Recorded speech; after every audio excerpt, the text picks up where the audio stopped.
brought to you by KR Mangalam University. We provide you the platform to turn your dreams into reality. Give wings to your aspirations with KR Mangalam University. नमस्कार दोस्तों, हरियाणा के पंचकुला से बेहद ही हैरान कर देने वाली खबर सामने आ रही है। बागेश्वर बाबा यानी धीरेन्द्र शास्त्री, उनकी कथा चल रही थी सेक्टर 28 में, पंचकुला में ही, और सेक्टर 27 मतलब उनसे कुछ दूर ही एक परिवार जो कि 7 लोगों का परिवार होता है, वो उनकी कथा सुनकर निकलता है और थोड़े दूर जाकर पूरा परिवार जान दे देता है। पूरा परिवार जहर खा लेता है और इसमें सबकी मौत हो जाती है। ये बड़ी शॉकिंग खबर है। सब इसे सोशल मीडिया पर लिख रहे हैं कि ये तो बुराड़ी जैसा कांड है, और मतलब तरह तरह की बातें लिख रहे हैं। तो आखिर वो परिवार पहले क्यों गया था कथा सुनने, उसके बाद क्यों सुसाइड किया, ये परिवार रहने वाला कहाँ है, क्यों वहाँ आया था, ये सब इस स्टोरी में जानेंगे। लास्ट तक ये स्टोरी ज़रूर देखिएगा। नमस्कार, मेरा नाम है प्रवेश पांडे और आप देख रहे हो क्राइम तक। मैं जब ये वीडियो बना रहा हूँ तो सुबह के 8 बज रहे हैं, और सुबह सुबह ऐसी खबर सुनना बहुत ज़्यादा शॉकिंग होती है। ये जो पूरा परिवार था ये देहरादून का रहने वाला था और ये हरियाणा के पंचकुला गया था बागेश्वर बाबा का कथा अटेंड करने। अब कथा तो अटेंड कर ली थी इन्होंने, और कथा अटेंड करने के बाद मंडे को ये रात को रिटर्न आ रहे थे। तो जो कथा है वो चल रही थी पंचकुला के सेक्टर 28 में, और ये 27 पहुंचते हैं, सेक्टर 27, और वहाँ ये लोग सुसाइड कर लेते हैं या अपनी जान दे देते हैं। अब होता ऐसा है कि 11 बजे की ये सब पूरी वारदात है।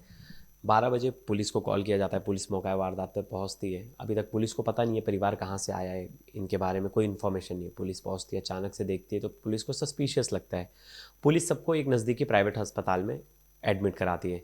जो घर का मेन होता है प्रवीण मित्तल, वो उसकी थोड़ी सांसें चल रही होती हैं, फिर उसको सरकारी अस्पताल लेके जाता है जहाँ वो भी दम तोड़ देता है।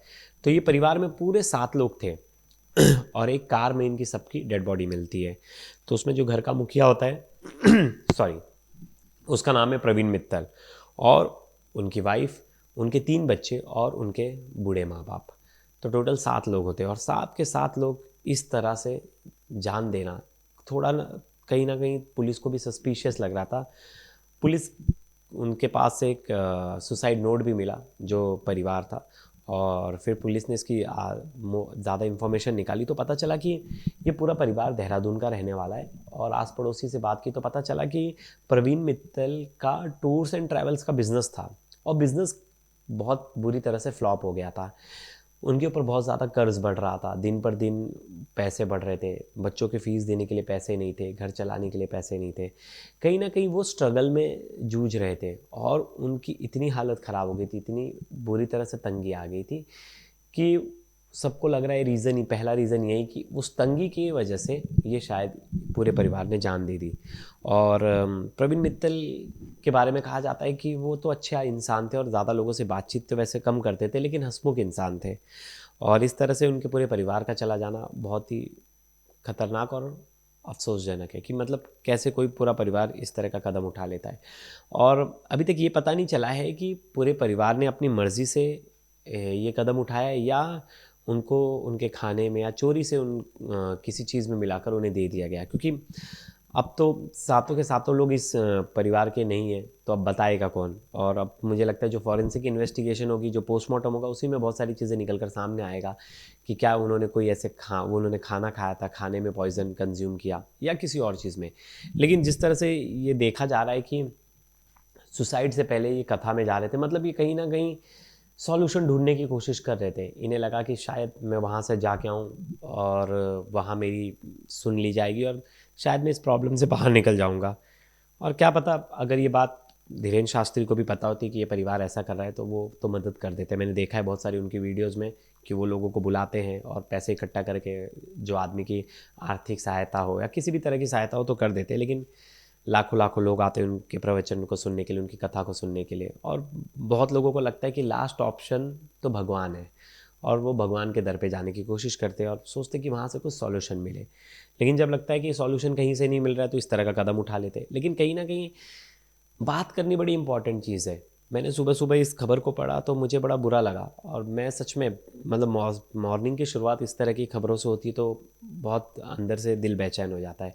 लेकिन मैंने जानबूझकर ये खबर भी उठाई, सिर्फ इसलिए नहीं कि ये इन्फॉर्मेशन आप तक दूँ, लेकिन एक बड़ी चीज़ है जो सोसाइटी में बहुत ज़्यादा मिसिंग है।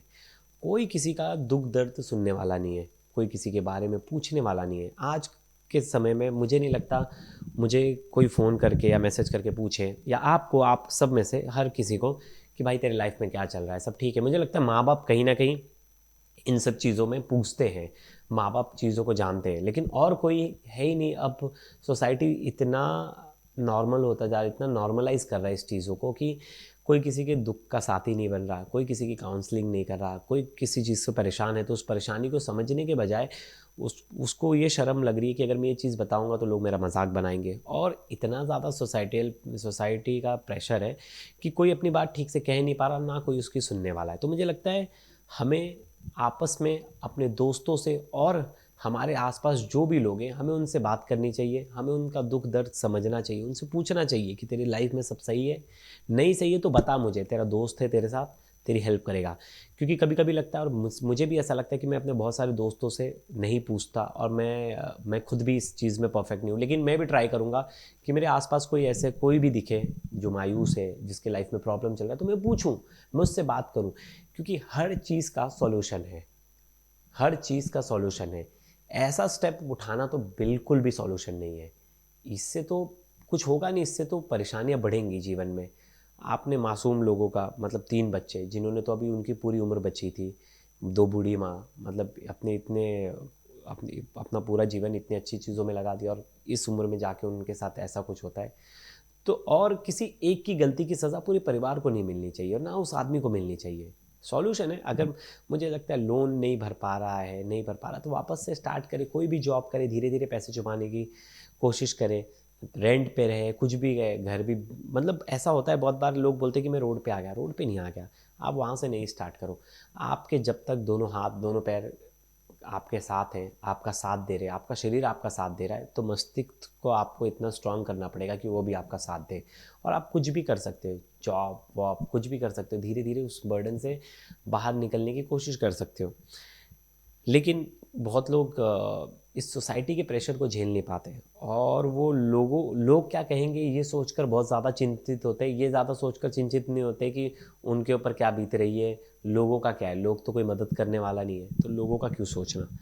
लेकिन मुझे लगता है आसपास अपने दोस्तों से बात कीजिए, कभी खुद को अकेला मत पड़ने दीजिए, और हमेशा हर चीज़ का सॉल्यूशन खुद ढूंढने की कोशिश भी ना। अभी अगर आपको लग रहा है कि आप इस चीज़ का सॉल्यूशन नहीं ढूंढ रहे, तो बात कीजिए। मुझे लगता है बात करने से बहुत सारे प्रॉब्लम्स के सॉल्यूशन मिल जाते हैं। कभी कभी मुझे लगता है मुझे कोई सॉल्यूशन नहीं मिल रहा है तो मैं तो चैट जीपीटी से बात कर लेता हूँ, और ये सच बात है। और मुझे चैट जीपीटी बहुत अच्छे आइडियाज़ देता है। भले वो इंसान नहीं है, इतने सारे आइडियाज़ नहीं जनरेट कर लेगा, लेकिन ह्यूमन इंटेलिजेंस तो एआई है, और रिप्लाई अच्छा देता है। इन सब के बीच में एक ही चीज़ थी कि किसी भी आपके आसपास आपको लग रहा है कोई परेशान इंसान है, आपका दोस्त हो सकता है, आपके पड़ोसी हो सकते हैं, तो बात कीजिए, और जहाँ तक हो सके उसकी मदद भी कीजिए। क्योंकि हमें, जब आदमी खुद से हार जाता है तो उसे होता है कि उसकी कहीं से मदद हो जाए, और वो मदद शायद ऐसे लोगों की जान बचा सकता है। तो दोस्तों, ढेर सारे कमेंट्स कीजिएगा, और आप भी बताइएगा कि आपको लग रहा है आपकी बात कोई नहीं सुनता, तो आप मुझे बताइए, कमेंट्स कीजिए। आप किसी परेशानी में तो वो भी कमेंट्स कीजिए, हम ट्राई करेंगे आपसे कनेक्ट करने का और आपसे बात करेंगे। धन्यवाद।